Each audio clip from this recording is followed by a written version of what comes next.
Hello, this is Tom Sepperveld from Ophidian with a short screencast on Prologram, our Neo4j browser that communicates with the Neo4j graph database. I've logged on and I have my own personal shortcuts over here. I have a possibility to search the graph database using Elasticsearch, and here I can enter native cipher language queries. What I want to focus on this screenshot is two things. One is discovering interesting stuff in networks, and the second one is our function and trigger function layer that we built on top of it. But let's start first with discovering interesting stuff among persons. Here, this cipher query returns 20 random persons, and these are the 20 persons. And on top of this network view, you can have a number of buttons that link to cipher queries that take a selection of the nodes as an input. So, for instance, if I want to find the shortest path of maximum length 15, I'm going to select two nodes, and it returns the shortest path between those nodes. This is nice, and Cipher has lots of functions in there, one of which is the shortest path function.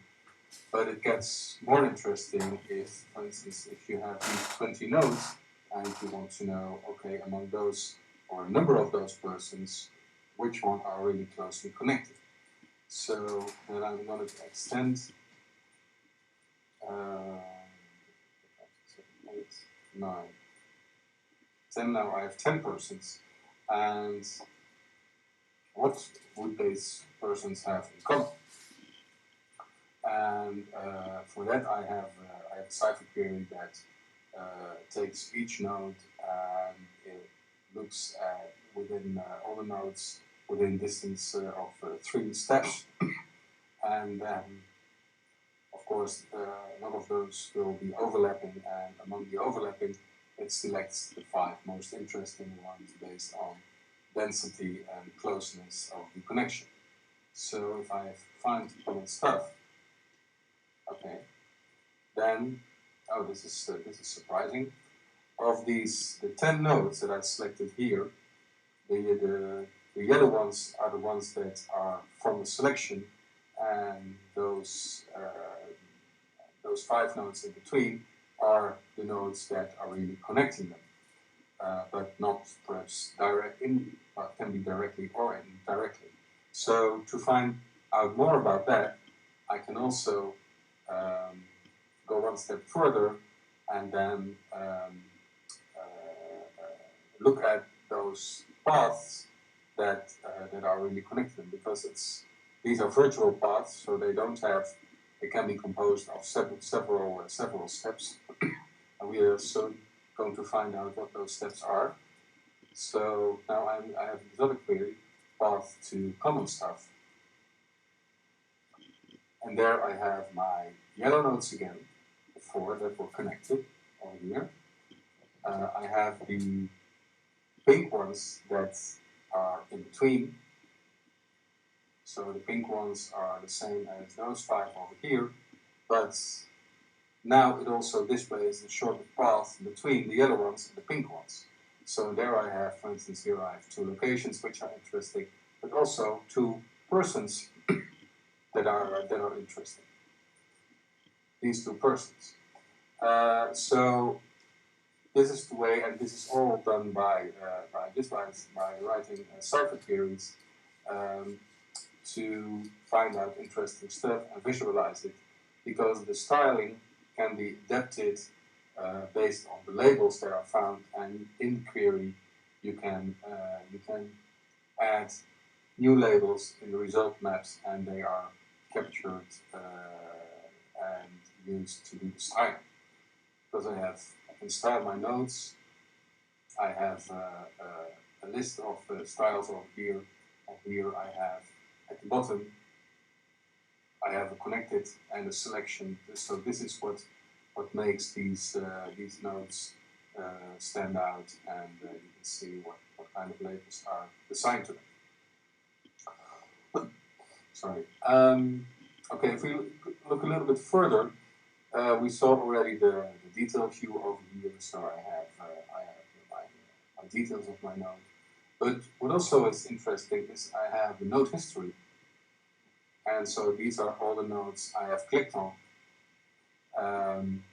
And so I find my persons over here, I find my locations. And I can not only apply queries to a selection of a network, but also to a selection of in this list. So I can select those 3 persons and 1 location, and I can select them to a new window in the network, and there I can start going in. I can explore it and see what links are in there. So I can do stuff that you would normally expect in a network view. As I said, these links, they link to cipher queries, and that brings me to the second subject, is that how do we trigger queries from a network? Well, we have a number of functions. So this is you can see that this is the this one.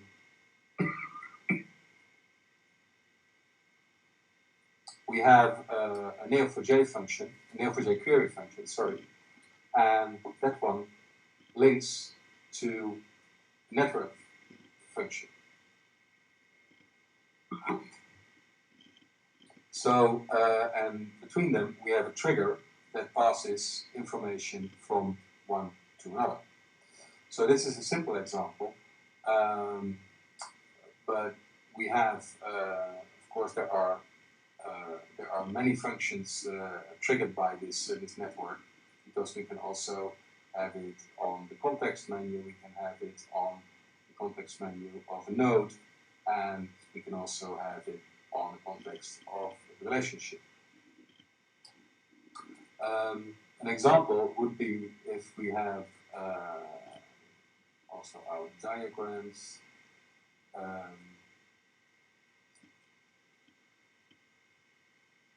For instance, if I would look at our public diagram viewer, I should have like this. Okay, here I have a diagram viewer, which has over here a table view, which is a list of diagrams. And it has a context menu. It's a to diagram viewer TZ. So this is basically what this one is doing. Then it is going to the HTML view, which is my diagram viewer over here. And it has a load diagram, which is loaded to the network viewer, which is this part.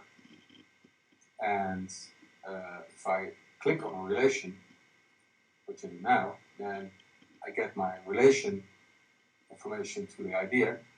I have here my cipher query, and it outputs it to the table view, which is basically this part. So, and when I, in the diagram, we click on a node, then I have a node, and it gets the ID from the node from the diagram, and then it puts it out to properties. So this is basically how our trigger system works. So you have different functions: the table view, the query, the diagram, a network view, and here more queries. And by linking them together, you can build all kinds of applications. I can show you one more example. I also have a node viewer.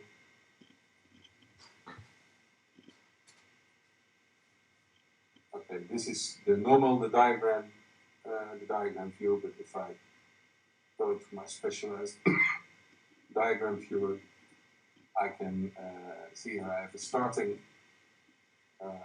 query.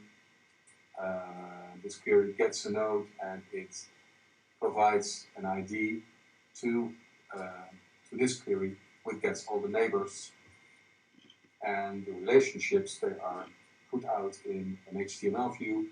And here you can, this is a Mustache GS template that we use to translate our query output to HTML. And this one, it gets puts out also in HTML view the node properties, and this is the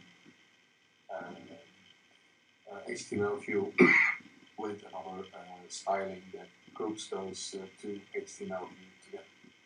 Well, this was just a short impression of what we currently can do. Stay tuned for future screencasts, where we will focus more on the possibility of our triggers and functions, and all the different kinds of functions like the map view, the chart view, event calendar, and timeline view. Thank you very much for watching.